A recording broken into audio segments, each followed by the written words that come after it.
Are you guys feeling this new love that I'm getting for the Justin Bieber? I don't even know who he is. He's not the baby Justin Bieber. He is a grown man Justin Bieber, and I can feel the love in his music, the energy, the connection that inspired this video.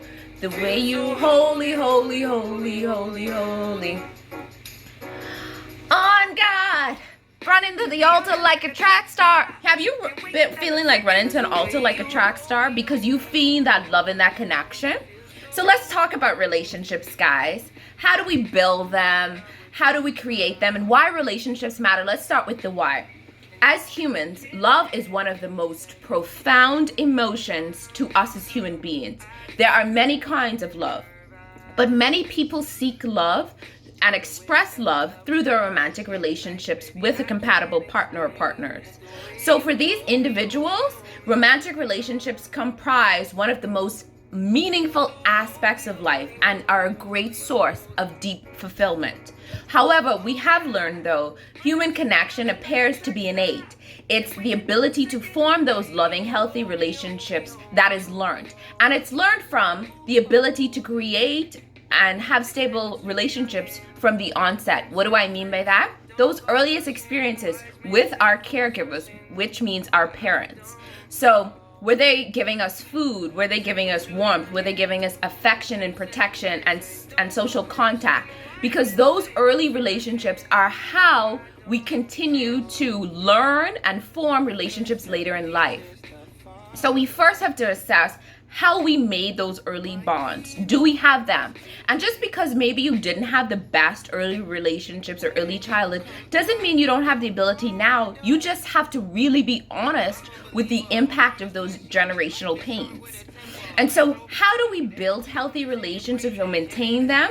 It requires constant care and communication, and it creates certain traits that have to be shown to foster those healthy relationships. So it starts with feeling confident that your partner is willing to devote time and attention to one another. So it means that there must be a commitment and an accommodation of those differences, those individual differences, because we change over time. It's always funny to me or ironic when couples come in and say, well, you've changed. And I'm saying, well, shouldn't you have changed? You've grown every day. You should change. But what you get to witness as their partner is their evolution and want to be a part of that, to see them get to that next level. If you want the person to be the same person you married 10, 20 years ago, then your relationship is stagnant. So that's like couples who tell me they don't argue or fight. And I'm like, ooh, that's actually scary, because that means that you're either pretending that nothing is wrong, or maybe on the other end, you've learned some healthy communication patterns. But if there's stuff happening and you're not acknowledging it, that's not a healthy pattern. You're just waiting for the volcano to eventually erupt. So how do we continue to do this? We have to find a partner who shares those same life qualities with us and who are willing to grow. Healthy relationships are very, very important to us as humans. We can form them. First, let's look at ourselves and our generational patterns.